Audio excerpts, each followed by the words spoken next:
मृत्यु के समय प्राण कैसे निकलते हैं?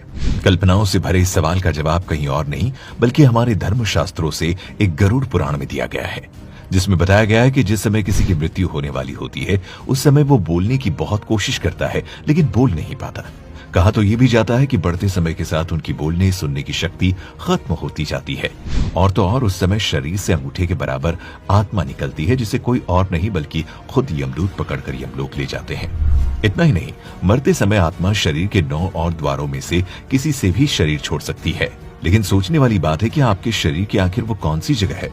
दोस्तों, ये 9 द्वार दोनों आंखें, दोनों कान, दोनों नासिका, मुंह या फिर उत्सर्जन अंग है। जिसने अपना पूरा जीवन सिर्फ अपने और अपने परिवार के लिए ही सोचा हो, जन कल्याण नहीं किया और सिर्फ पैसे कमाने में ही लगा रहता है, उसके प्राण उत्सर्जन अंग से निकलते हैं। कहा जाता है कि ये वो लोग भी होते हैं जिनके मन में हमेशा गंदे विचार ही रहते हैं। ऐसे लोगों की जब मृत्यु आती है तब यमदूतों को देखते हैं, वो घबरा जाते हैं और उनके प्राण नीचे की ओर से सरकने लगते हैं। इसके बाद प्राण वायु नीचे के रास्ते से निकल जाती है। प्राण वायु के साथ अंगूठे के आकार का एक अदृश्य जीव निकलता है।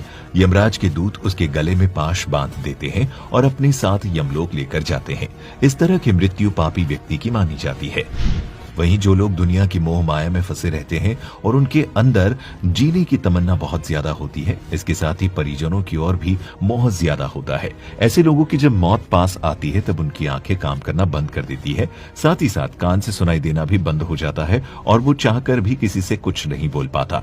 ऐसे लोग परिवार से जुड़े मोह के धागों के चलते अपने प्राण नहीं छोड़ना चाहते, जिसके बाद यमराज के दूत को आंखों से बलपूर्वक उनके प्राण निकालने पड़ते हैं, जिसकी वजह से उनकी आंखें उलट जाती हैं। दोस्तों, गरुड़ पुराण में उन लोगों की मौत के बारे में भी बताया गया है जो आजीवन धर्म के रास्ते पर चलते हैं। आपने कई बार देखा होगा कि मौत के बाद कई शव के मुंह टेढ़े हो जाते हैं। बता दें, ऐसा उन लोगों के साथ होता है जिनके प्राण मुंह से निकलते हैं। इसको बहुत ही शुभ माना जाता है। इसके साथ ही इन लोगों को यमलोक में कष्ट नहीं भोगना पड़ता। वहीं शास्त्रों में नाक से प्राणों का निकलना भी बहुत शुभ बताया गया है। गरुड़ पुराण के मुताबिक इस तरह से उन्हीं लोगों के प्राण निकलते हैं जिन्होंने परिवार में रहते हुए सारे फर्ज निभाए हो और मन को बैरागी बना लिया हो। वहीं अगर हम मौत से पहले की बात करें तो बता दें, उससे पहले आत्मा शरीर से निकलकर कुछ देर तक बेहोशी की हालत में रहती है। आत्मा को इस तरह लगता है जैसे कोई बहुत मेहनत करके थका हुआ हो और गहरी नींद में हो, लेकिन कुछ पल में ये अचेत से भी सचेत हो जाती है और उठकर खड़ी हो जाती है। और तो और जब शरीर से आत्मा निकलती है तब शरीर को कुछ समय तक कुछ पता ही नहीं चलता है कि वो शरीर से अलग है।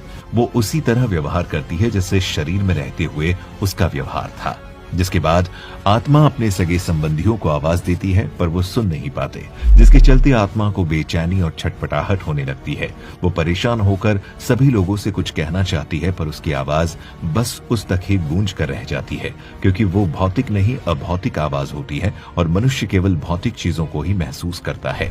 इतना ही नहीं, शरीर के मृत हो जाने पर आत्मा अपने परिजनों को रोते बिलखते देखकर दुखी होती है और खुद भी दुख से परेशान होकर रोती है, लेकिन उसके वश में कुछ नहीं होता। वो लाचार होकर सब कुछ देखने और अपने जीवन काल में किए कर्मों को याद करके दुखी होती है।